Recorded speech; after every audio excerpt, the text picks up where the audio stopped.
Ouais, très bien, ba mimba na ngai, ba mimbas. Yeah.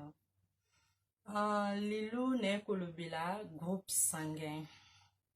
Nebi ke mam non sala e passionnaka bato ebele te me bato misusu bana posa koyeba ngo ba o ba ebe importance ya santé bana posa pe ya koyeba ngo me nayebi ke bato ebele batiaka na bango attention sur makambo na oloba te. Ya lelo tolobela groupe sanguin po bato misusu bayeba groupe te omonaka nazalaka nazalaka nini baresiste bayeba te. Tu vois, surtout nous vraiment tout ce groupe sanguin ebele bayeba te. Tu vois, même bah infirmier peut me soit bah pété.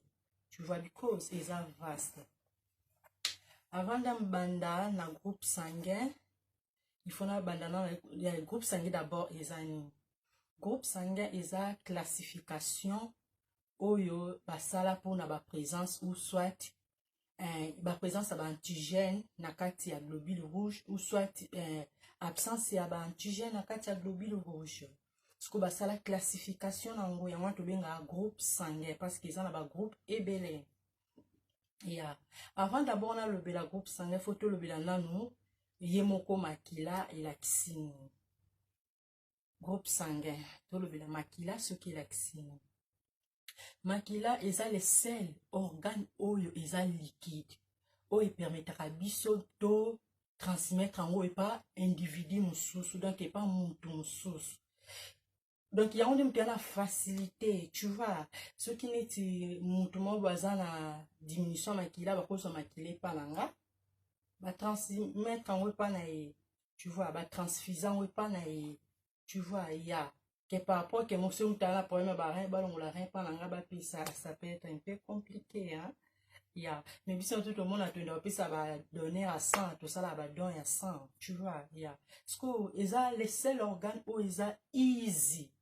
Pona ko pesa ngo mutu mususu tu vois pe na pete nyonso ya mwana nde makila sikoyo na makila toza na ba composant nango na expliquer bino ba composant ya makila d'abord ezani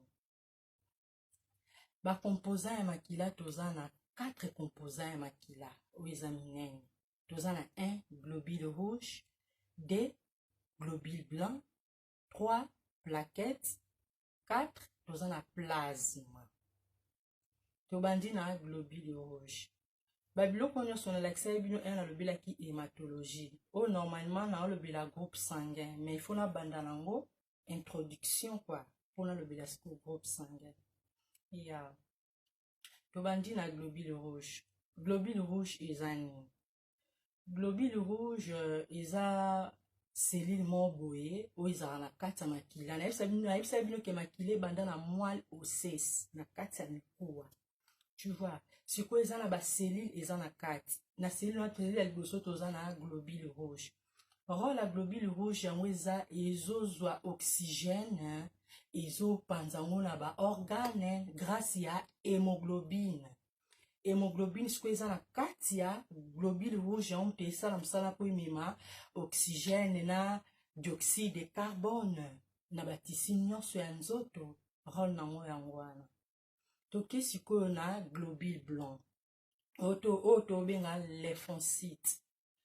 Globule blanc yango siko eza défense immunitaire ya nzoto na biso yango nde défendaka biso so microbe ezokota ba infection ezokota yango siko ko répliquer yango nde mutu défendaka biso na kati ya nzoto autrement dit phagocyte tobenga yango pe phagocyte tu vois yango mona mutu mususu elandoka mutu pasi diku na mimi na kisi te mutu pasi sili na mimi na kisi te mutu pasi sili because ozana phagocyte ndenge mo pe na banzoto na biso nde na baki mpona biso basi na ba vagin toza na ba acidité vaginale toza na ona no glande de Bartholine oyo ebimisaka ba elibrifiaka vagin esunga biso pe mpona ba microbe ona yebisa bino basi bosika bikotsa kotsa na vagin ba tampon ba protège slip wana ozo protéger ka slip eza hygiène te tu vois moi si a solo bata la slip na oboye kokende ko protéger on te poto yeba te soza propre pas